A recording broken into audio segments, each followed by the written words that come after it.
Behind every brand, every movement, every leader, every transformation, there's a story. And intertwined in these stories is a message. And this podcast is for you, the next gen leader, coach, entrepreneur, and influencer. My name is Travis Brady, and I'm a branding mentor and sales story strategist. I hope you see me more of a guide than a host as I share the stories behind the brands, so you can take these stories, experiences, principles, and teachings and use them to share your story with the world. What is up? We are back for another episode with the story behind the brand. We're going to be talking about how to pump up the crowd today, how to MC, how to get the energy flowing. And I got my man, Elec Simon, one of the best in the industries. He's an event MC, percussion entertainer. Really proud of this dude. Last year I saw him compared to this year is like a different man. He's been hitting the gym. He's in jiu-jitsu. Love what he does. And we're going to be talking about all that today. Fill in the gaps, man, about you. Awesome. What's up, everybody? What's up, everybody? Blessed to be on here with my man T Brady. T Brady. That's his nickname, T Brady. I I just like it. I just came up with that. It's not a new one. So, but It's not a new one. Oh, dag! not a new one. But I I was gonna go like to it. I GoDaddy. like I it. was gonna Yeah. go to GoDaddy right now and just register. I think Tom Brady might beat me out on the T Brady, but that's Yeah, okay. That's okay. No, man. It's a blessing to be here, man. Thank you for having me on. Honored when you asked me to be on. I'm just my name is Elec, and people always ask me, "Is that your real name?" I'm like, "Yeah, it's on my birth certificate, ELEC." And my mom, she always jokes and said it's short for electricity, and that's fun. She's like, "I'm just playing," but it stuck with me because if you're Mhm. backstage or any stage right or stage left, and you look at house equipment, you see my name on the speaker board. You see him on the prop tables, like you see him on like electrical walls. You see ELEC, and you see them on name on boards like, whoa, that's LA. So yeah, man, I'm just a ball of energy that's blessed by God to use my talent to make people happy.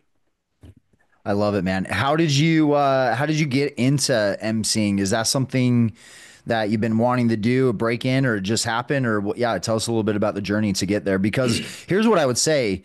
Like there's if I were to putting like what's hardest in order, I would say singing in front of people is probably the hardest. Next to that is probably doing stand-up comedy. And then below that is emceeing. And then below that is regular speaking. So I think emceeing is way harder than speaking. And I thought I wanted to do it years ago, but after I hosted a lot of my events, I was like, I don't really want to MC. Not that I can't do it and couldn't be Right. good at it. I don't know. Right. Yeah. I mean, to be honest with you, bro, I I was always performing, being the entertainment for morning session, after lunch, and then closing an event, conferences and conventions. That's what people brought me in for. Like, hey, we want you and three of your percussion ensemble. We want your percussion ensemble to open a show at the Venetian in Vegas. Then after lunch, when everybody's tired, do another performance, crowd participation like you do, Alec, and then at the end, before the last speaker, do like another small one, whatever, or sometimes just two. And people would fly me out to all these events and conferences, and I'd bring me plus three other guys, and have the drum set, the buckets, the hand drums, the djembes, congas, the whole nine, just a full percussion ensemble, getting energy up. And one time, I had to do that at an event, and the stage manager was like, "Hey, our MC got sick or something like that. Our MC didn't make it or is in trap. I don't know what it was. I can't remember. It was a while back." They said, "We need somebody to bring on our CEO." I'm like, "Listen, I'll do it. I'll just bring him on after we're done playing." They like, "Can you?" I was like, "You have anything read up about him?" So we got done. I brought him on, and next thing you know, I'm emceeing that whole show, just bringing on all the speakers. Hmm. And then people in the audience was like, "Hey, I have an event. Can you come do this? But can you be the MC?" I'm like, and I didn't stop him. I wasn't like, "Well, hey, I'm not the MC. I'm just the entertainment for events and conferences and corporate shows." He said, "Hey, we need an MC." And blah blah blah blah blah. I'm like, "Okay, cool. Yeah, here's my information." Them not knowing that I wasn't the MC for that show that they seen. I just happened to be up there and just bring people on. Fast forward, some of the greatness, Lewis House. I've been his MC for 6 years now. Hmm. Even backstage, and they're like, okay, who's gonna bring Lewis on? He usually comes on from a video. Like somebody has to cue the video to come on, then he just comes on. But I was like, hey, I'll do it because he hired me to be the entertainment for Summit of Greatness. His sister Kat hit me up. They see me with the Cavs. They see me playing on the NBA court. And Lewis House is from Ohio, actually here, Columbus, where I live. Hmm. And I was like, yeah, I was like, I'll bring him on. No worries. Now, mind you, T. Braden, mind you, it's 3,500 people. It's huge. It's packed. I'm like, this is a big event. This is big. So I brought him on, and next thing you know, T, all these event planners, all these entrepreneurs and audience was hiring me to MC their event. And then boom, boom, Nice. boom. And then all the press came out. Oh, wait a minute, that's Lewis House's event MC. Boom, boom, Some of the Greatness. Hey, you're the event MC for Some of the Greatness in the airport. Hey, you're Lewis House's guy. Because Lewis has 5.7 million followers and has everybody on his podcast, from Marlon Wayans to Mel Robbins to Ice Cube to everybody, Kobe, everybody. And I was like, and I'm looking around like, yeah, that is me. Yeah, yeah, I am his MC. And it just kept going. And I built my own thing. And I said, you know what? I'm gonna ride this wave. As a performer, coming from Stomp, New York City, and Torn, and being a drummer, I said, I'm gonna use my talent, fuse it with my MCing, be called the percussion entertainer, Elec event MC, but I run a line of energy, a thread of energy through from the beginning to the end. So there's no dead spots. A lot of people you see there's dead spots, something's going on, a speaker Hmm. is in traffic, and I'm like, okay, that's easy. That's my specialty. Elec, we Yep. need you to cover 17 minutes. We're gonna put 17 minutes on downstage clock. Okay, okay, okay, good. That's my great thing. And then they say, hey, look, they're ready. All right, ladies and gentlemen, we're ready to go. And you go right into it. So I think that's the thing for MCs. They have to know when to cover them dead spots and keep the Hmm. audience engaged. Yep. I love it. Yeah. Yeah, you can't have any valleys with what you're doing. Momentum is a big thing with events, right? And Mm. your goal, yeah, and you do such a good job at it. And it reminds me of the branding term philosophy is it's better to be unique than it is better to be better. Sometimes we try to compete Huh. against the norm. And that's what I love about what you did. You just brought out these little buckets with your sticks and started Yeah. drumming. It's unique. And Yeah. we're internally and human evolutionary programmed to pay attention to what's different and what's Mm. unique. It sparks our interest, And I and I think think, people are afraid of what's different too, T Bray. yeah, People are I like, think, oh, yeah. you I know, mean, that's why Jesus got crucified, right? Is because he was so different and unique. It's hard for people to comprehend. like that. But it's funny, man. It's like saying that being unique, and so many people. And correct me if I'm wrong. Anybody listening to this, anybody, if you're watching it, this is video podcast, if it's listening, Spotify, whatever, iTunes, be careful following certain people on social media because people know how to get into an authentic character. Like, hey, who you playing today? I'm playing authentic JJ. Okay, what's it? They force themselves to be authentic and be unique so well that people follow them and get on their page and say, "Oh, he's so unique." And then you meet them in person and like, bro, this ain't even you. So be careful on true unique people. If you're unique and if you're authentic, you don't got to tell everybody that. You see people on social, hey, I'm just an authentic person. Why you keep telling me? Let me just figure it out. Yeah, Let me I figure it out. that word authentic has bugged me more so in the last year than any other word. I don't know why. I like the word genuine. Genuine feels better to me, but yeah, the Oh, I authentic. like that. I like Yeah. that. Because I like at the that. end of the day, the only person that's truly authentic is God. He's the original source. We're all Come just on. copies. We're all just copies of each other. And we're all just trying to share our experiences, but brand them in a different way. Right. And Come on. so, yeah, genuine is the word that rings more. I like that, Jen. And not taking nothing away from people that say authentic. Okay, that's you. You're allowed to have your own word. And Absolutely. and like Jen, T Braids is genuine. Mine is more on the um don't be mine's more on the statement side. Don't be phony. Don't Hmm. be fake.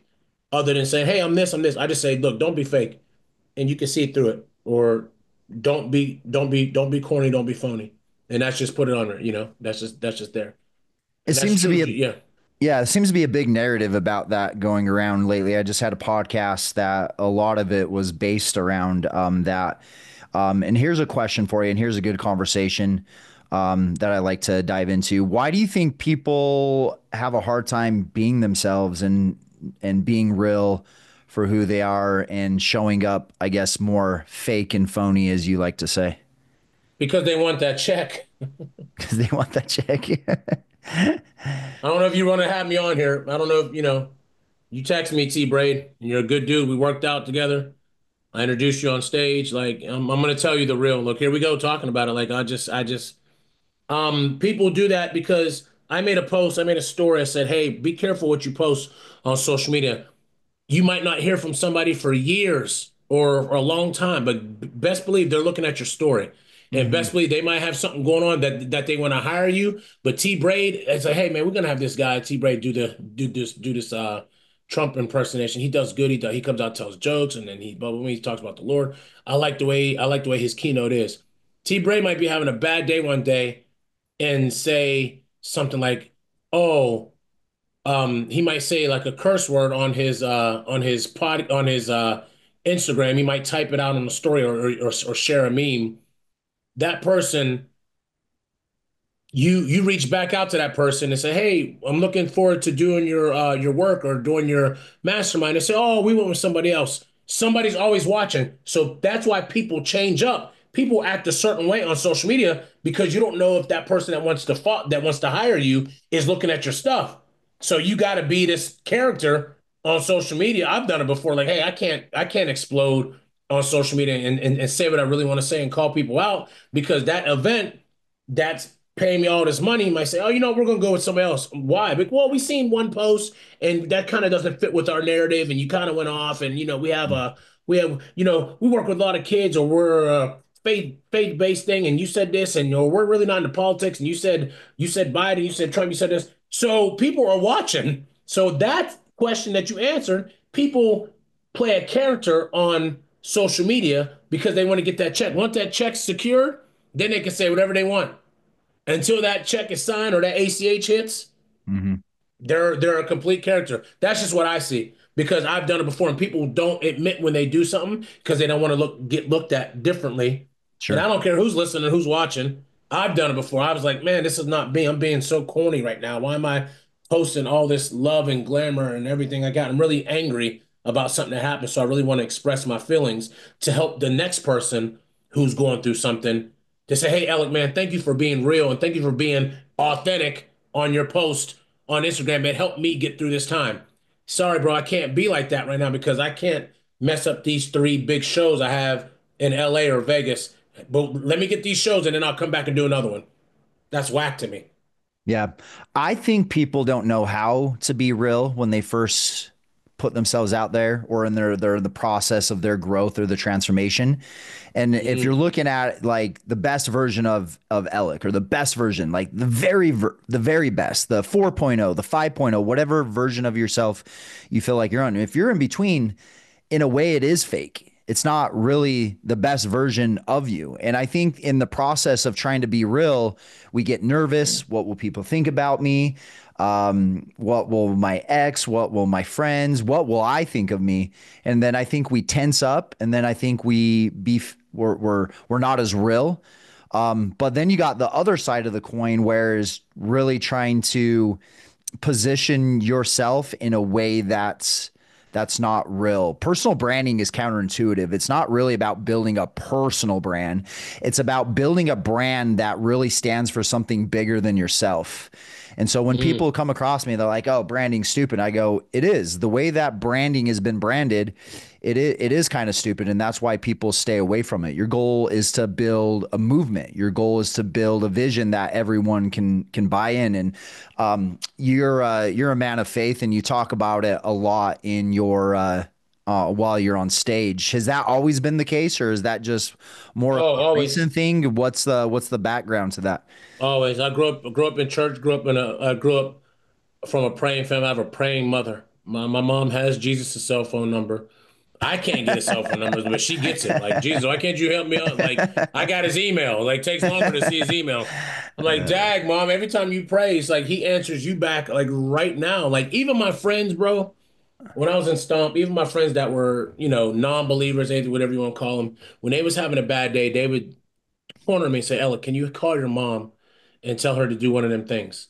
Now, my mom has a lot of siblings. Mhm. There's a lot of them. I have a lot of first cousins. Like I said, our family's huge. And all my aunts are like that. They have that divine intervention, but they're powerful, strong black women. And my friends who didn't believe, they say, Ella, can you call your mom and tell her to do one of them things? I'm like, what do you mean, bro? Pray? You can say it. You're not gonna burn. You can say pray. Yeah, yeah, just say that. And I'll call my mom on the phone. She would pray for them. They wouldn't close their eyes because they don't want to get that tug like, okay, I don't believe, but I kind of believe because when your mom prayed for me last time, it helped. She Mhm. prayed for them, they help out, their situation helps out for in God's way. But I grew up in church, grew up playing drums in church when I was like 7, 8 years old, just following, just following the Okay. drummer. And then yeah, man, but I've struggled. Been a lot of spiritual warfare. A lot lately too, just struggling, just trying to figure out, trying to find the understanding. Pastor Mike Atkins, me and Carol, we used to live in Orlando. Orlando, Florida is like my second home. Mhm. And Pastor Mike Atkins at Grace Orlando Church in Maitland, he actually kind of brought me back to the forefront. I mean, God's always been there, and everybody struggles. If you haven't been through spiritual warfare, you're lying to yourself. If you always gonna, you're all because I don't know your thoughts and I don't know what your prayers are going to the Lord. But I struggled with that. I was like, okay, God, you gotta make this make sense. You okay? I'm trying to figure out the Bible, blah blah blah. Fast forward, Pastor Mike found God when he was 18. One of the best pastors on this planet. Bald head, big beard. Caucasian man, bald head, big beard, just a lovable guy, but he goes straight from book, puts his glass on, has his iPad, and Grace Orlando is more like a class other than it's church service. We have praise and worship, but it's like it's mixture, black, white, Mhm. everybody. And he brought me back, and just even his sermons on YouTube, we watch them now. We go down and visit. But yeah, T Braid, I struggle, and a lot of people don't tell the truth because we want something now, or we can't figure something out, or we're saying, okay, God, we're doing all the right things, but this makes no sense. And then you see somebody who knows the Bible better than you, who knows the word better than you, and they're really not a believer and they use it against you. Mm. That's scary. Using God's name in vain. Come on, man. What? Come on. And the rooms that we're in, I'll say we, because we're in the same rooms. You got money hungry. You have, yes, I love the Lord. You have give me, all my. Hey, hook, can you? No, no, no. I'll let you know. You have this greed, money, but then we throw God in there every now and again, just so we want people to think that we're believers and we really don't practice it because we want people to look at us different in the room. Right. So Right. we have to be scared because there's things flying around there, bad spirits that we have to be aware of. So it's Mhm. hard to keep that tunnel. And I've been questioning myself a lot, like the past couple months, like, okay, Lord, and then I just go pray and say, okay, I figured it out. Thank you. So spiritual warfare is real, is real. Yeah, absolutely. Yeah, I love it, man. I think there for a while, um, I was kind of afraid to be that person for bringing up God. I didn't want anyone to look at me and say, "Oh, he's using God manipulatively." And then I just really thought, like, why am I so scared to talk about my beliefs in fear of what other people might think? It doesn't matter what they think; it matters what I believe. At the end of the Mm, day. And there's a scripture quote, and I'm sure you might know this one. Fear. If God is in your side, you should fear no man, right? mm, And so I started doing it, but I what I always like to bring up, and I brought this up to Vince, is like I'm not here to press my beliefs on you or impress you. I'm here to merely help you understand what are your beliefs, what do you stand for, what do you believe. It's not my job to make you believe in my God or what I believe of my concept or my relationship with God. I think that's important for each person to find a relationship with a higher power. One of my most significant mentors talked a lot about this. He was very religious, but he spoke very spiritual, if that makes sense. Mm, He didn't mm. pull his religion into his presentations. And that was up in Utah, which is a very Mormon based culture.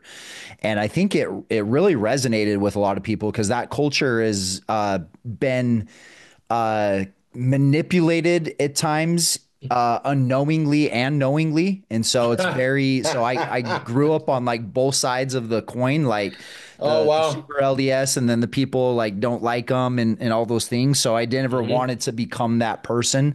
So it was very interesting experiences I went through. But most recently, as I've started to be more consistent in my prayers with God, I talk about him more, Mm. in what I'm doing. And I don't know if there was ever a moment where I like found God. Um, but there's definitely moments where there was a breakthrough in our relationship. And one of the things recently when I went through my divorce is I had to apologize to God for always coming to him when there's a bad time and not just coming to him on a daily basis to I'm getting emotional, dude. Getting emotional just thinking No. about this. Yeah. And just making it a consistent habit of just going to him and appreciating the good times, not just going to complain him when there's bad. You know what I mean? Yes, amen. And you know it's that's so crazy because every morning I roll out and I fall on my knees, face first, and I say, "Thank you, God, for another day. Thank you for the blood running warm in my veins. Thank you for Carol. Thank you for her family. Thank you for my family. Thank you for the talents. Thank you for my food, my Jeep. Thank you for all my struggles. Thank you for all my trials and tribulations. Thank you for the calluses on my hands. Thank you for my tough times because it's building me who you are, who you want me to be." And I say, God, just let me have a wonderful day and help me to bless somebody. And if it's meant for me to do certain shows, let it happen. If it's not meant for me, don't let it happen. People are like, why you? I pray that prayer every day. I If love it's it, meant for man. me to get this show, let me have it. If it's not, keep me away because sometimes we get mad like, oh man, I didn't get this, I didn't get this part. He's saving you from something. He's saving you from why he's saving like Travis Brady, like, man, how can I didn't get that call to keynote that? He's saving you from something because you would have ran into something. And we don't know that sometimes because we want it right now. And then we quote the Bible and say, you said, well, ask and you shall receive. And you're by your stripes we're healed. And okay, God, I just prayed for my friend or my family member who was sick. I said, by your stripes you're healed. I went to the verse and did everything, and they still end up dying. Oh, Elec, well, that wasn't in your plan. Well, then don't tell me that Bible verse. Don't tell me to say that then.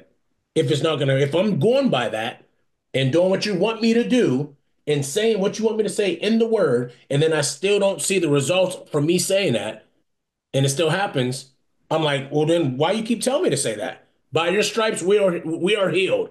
Okay, Lord, I said it, I did everything, I was obedient, and then something still happened.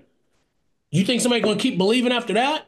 Yeah. No. But why Yeah. do I? Why do we, T Bray? Because it's the spiritual thing.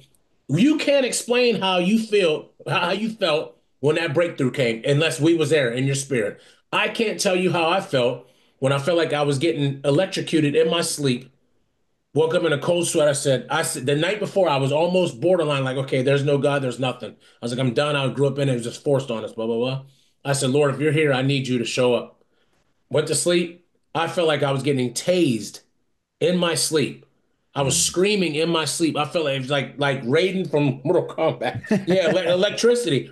I felt like I was getting tased, and I woke up, felt like there was icy hot all over my body. And I said, "Oh, there you are." Ever since then, I haven't questioned it. It gets low. My tank gets low, but I got to go to the gas station. I say, all right, God, give me 25 on my Jeep. You need to help me. You need to fill my spirit. I need to know that you're there. Okay, Alec, I'm still here, bro. But when you don't hear from me, when I don't text you right back, Alec, because I'm working, Dodo Bird, go do something. Go to the gym. I'm working for you. You ask for something. Let me work. Quit blowing my phone up.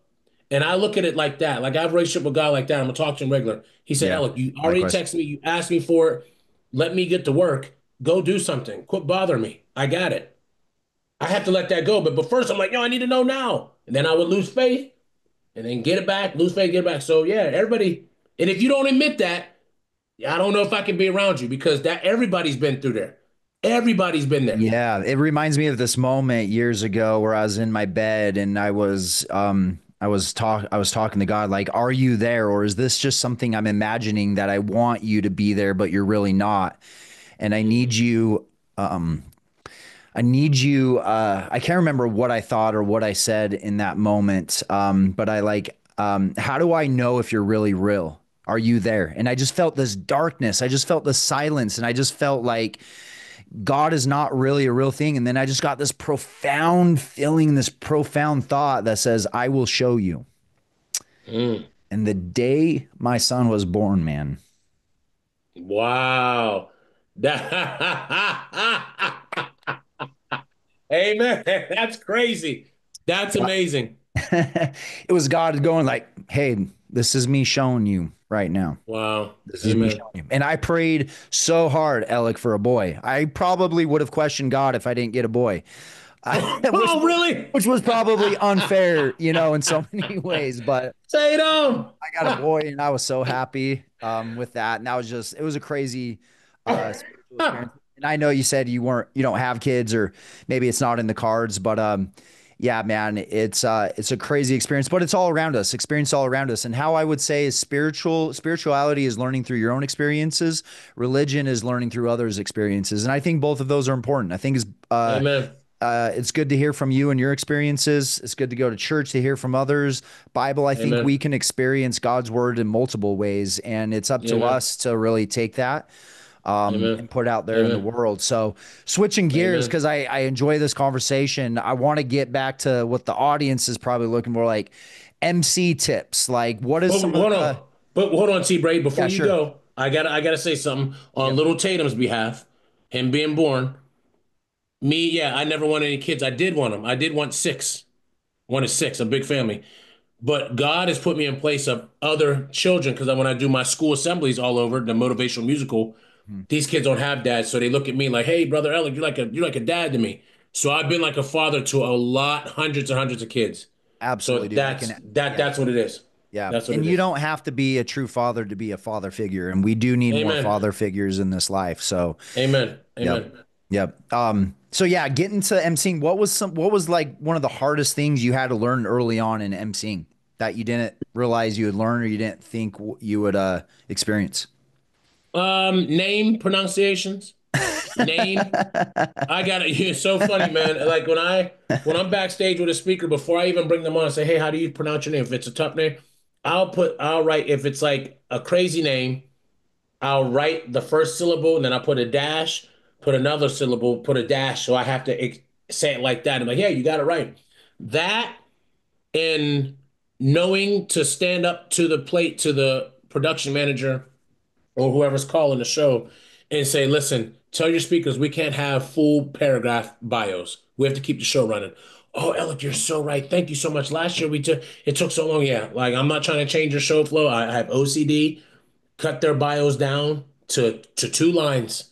Tell me where they're from, what their business is, and what they do, and then boom, because the energy gets lost. You lose the crowd when you're sitting there reading about, okay, you're gonna tell us what you do. Mhm. Just give me a couple punchlines, give me a couple bars, and let me just go with that. That way I can introduce you better. Yeah, I love that. And even to take that to the next level, I wouldn't even leave it up for an intro for someone else. I'm sure Alec makes a great introduction, but not a lot of people is going to make a great introduction. I would say have your brand sizzle reel ready to go, play this, and then introduce it. And then you can play it depending on how much time you have. Do you have a minute? Do you have 30 seconds? Do you have 15 seconds? So that could solve a lot of that problem right there. But yeah, that makes Yep. sense. In pumping the crowd, the hardest part, in my opinion, of pumping up the crowd and getting the crowd going is the second you get out there, because it's usually in the morning. You know, they're trying to get going. What has been some of your things to like really get the crowd up and going? Well, number one, when an event planner hires me, they don't have to go get a DJ. I travel with a DJ. My DJ is actually my drummer. So you got two birds, one stone. Alec, oh, he's a percussionist, and he's our MC. It's another two birds, one stone. If Mhm. I bring Brother Jarrell, my assistant, who strikes the stage while I'm talking, so everything moves. I'm very big on staying on time. Strike the stage, boom. Even in the middle of us playing, they might start taking stuff away. I have handwritten scripts like, hey guys, on this one we have to go. We're gonna do this 2 minutes. Start striking everything while I'm doing claps. nice and like boom, you'll see behind me, they're striking the stage, and I look back, everything is done. It's part of the Mm. show, almost like a Broadway show. Morning time is getting them up, believing in yourself, knowing you can control a room. Can you control a room? Event MCs, listen to this. Can you control a room?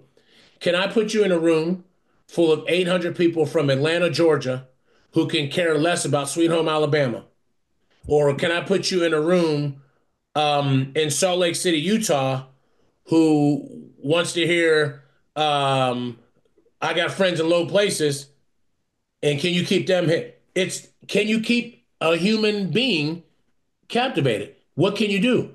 So I use my talent, which God, I use my gift. We're all born with a gift. My gift is music and percussion. I use that to grab the audience. To use that, I use that as bait. Music as bait. Okay, got him. Boom, got him. I got him in the morning time. Plus, if I perform first, I got them stunned. They're like, oh, they got their camera phones out. They're watching. Boom, I Mhm. put that down. Then I do crowd participation with them, make them feel like they're part of the show. Boom, got them sitting down. Then I say my script. Then we get the show running.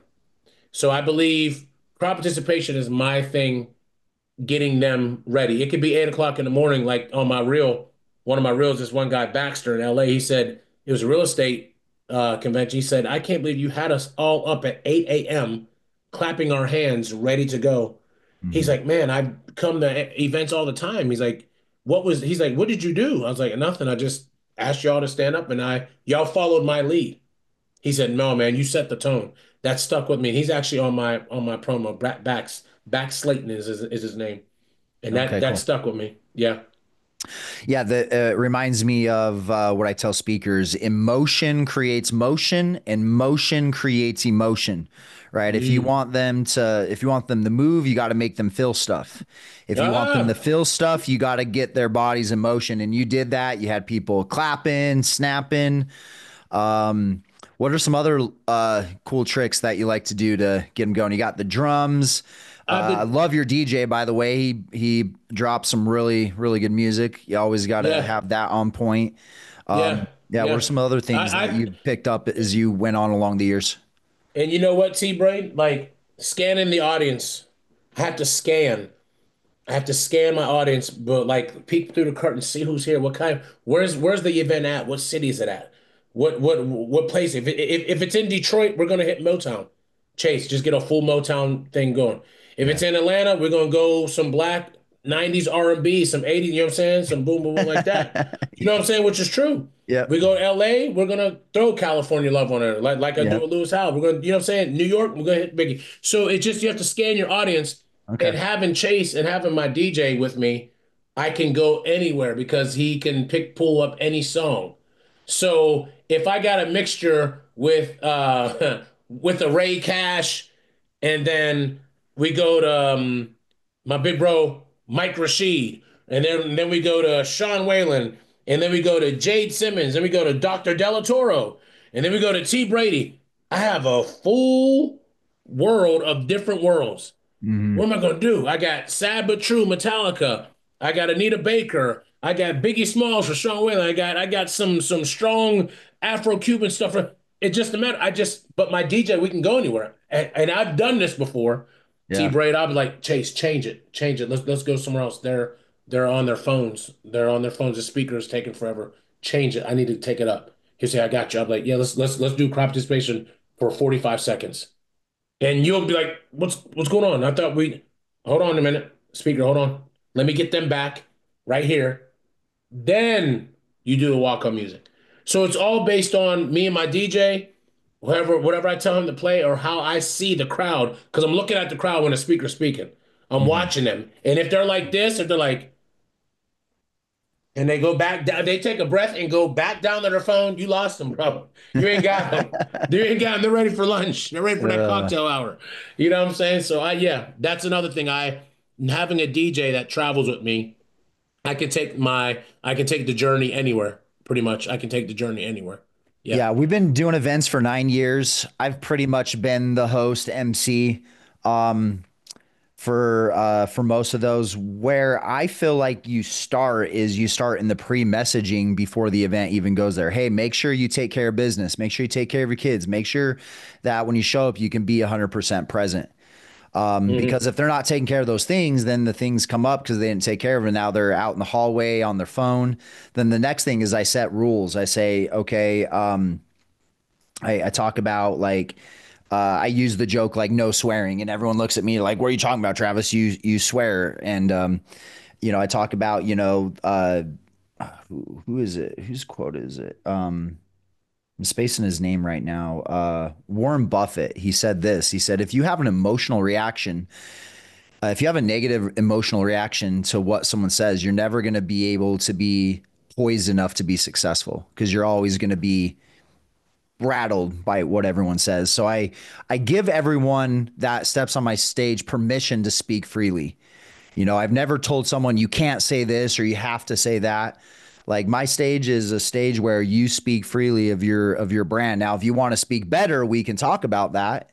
But I've never told anyone what they can and can't say. And then I talk about rules, and the number one rule is no praying to the cell phone gods. Okay.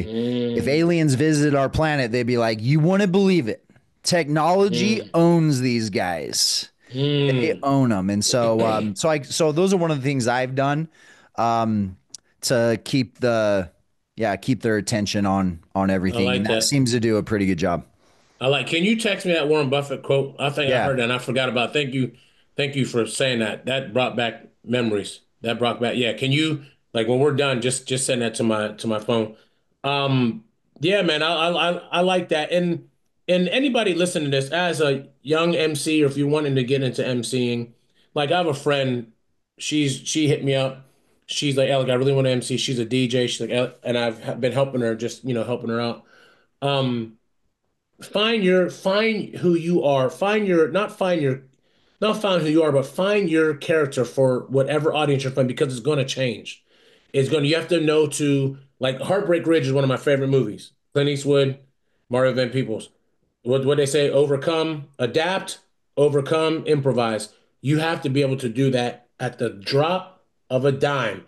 If something's going on, like, I don't know how everybody else's events go on, but my mind is always going. My team will be like, whatever we rehearse, we're not going to do it. Alec's going to change it. Hmm. He's going to change it right then and there. He's going to change it. Like with Red Suit, when we do Red Suit, I said, Red, we're going to change your music. He wanted this one song. I was like, it's not hitting enough.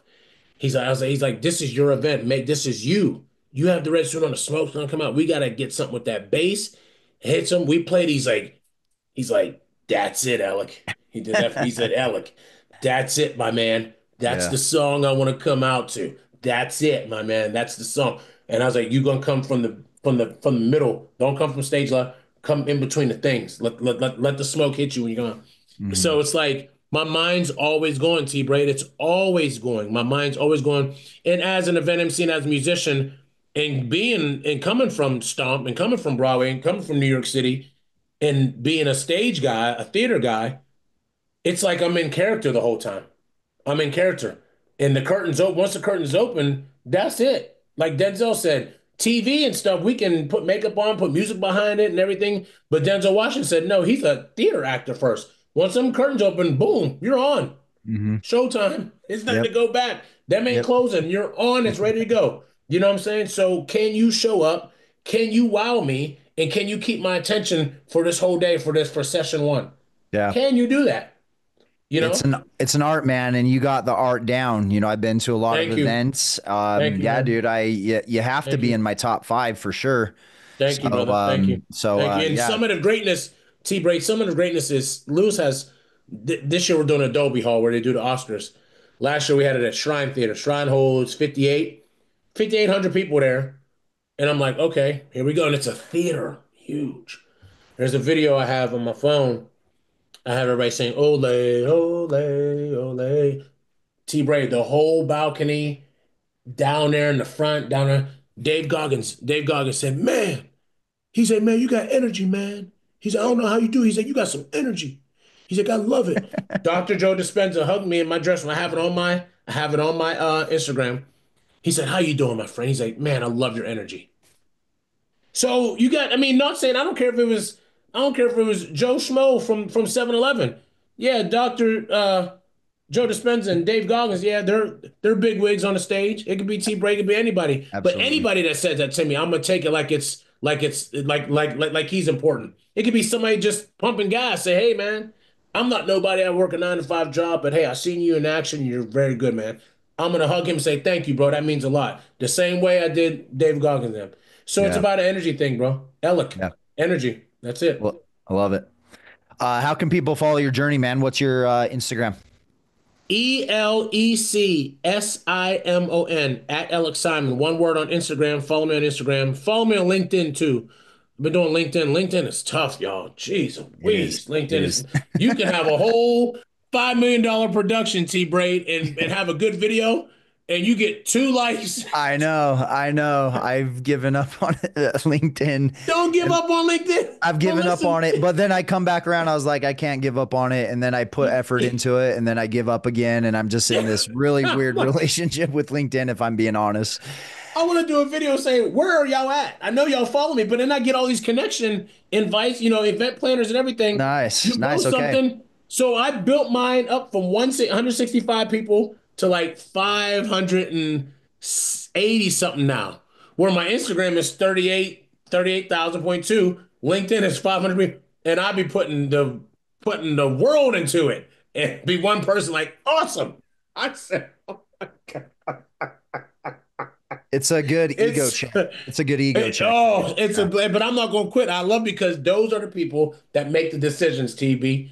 Those are the people on LinkedIn that make the decisions. They ain't got time for no crazy model, no content, fake influencer. They make the decisions. Yeah. So follow me on LinkedIn, Elec Simon, just my name, Elec Simon, and you can follow me on Facebook as well, which is Facebook's big local, you know, platform, but it doesn't matter. Follow me on that. Instagram, my main one. It reminds me of this quote that I really do live by. It doesn't matter if it's 300, or 3,000. I'm going to show up and give it my best. Sometimes people like don't punish the audience. That's one person. Each soul is worth influencing in a way, and so I've had to live by those words. Some events we were expecting a lot of people, 3 people walk through the room, and it doesn't matter if it's 300 or 3,000. You show up and give your best, and you do, man. I love the energy you bring. Make Thank sure you you. guys go follow him. I know someone that needs to listen to this podcast as well, and that's payment for this podcast. All I want you to do is share it with someone that you feel like could benefit, MC, someone else. Okay, be inspired in what you're doing. Be your brand. You are the brand X Factor. You have a story. Get it out to the world. Good talk. Hey, you have a story to share with the world, which means you need to get on more live stages. We have a jam-packed schedule in 2024 full of events, including our biggest event year to date, Brand X. Go to benextgen.com/speak. Again, benextgen.com/speak. Or you could just click the link in the description. Fill out an application. Our team will reach out to you and show you how our speaker partnership works. Get on a stage, give video, blow up your brand, blow up your business. Let's go.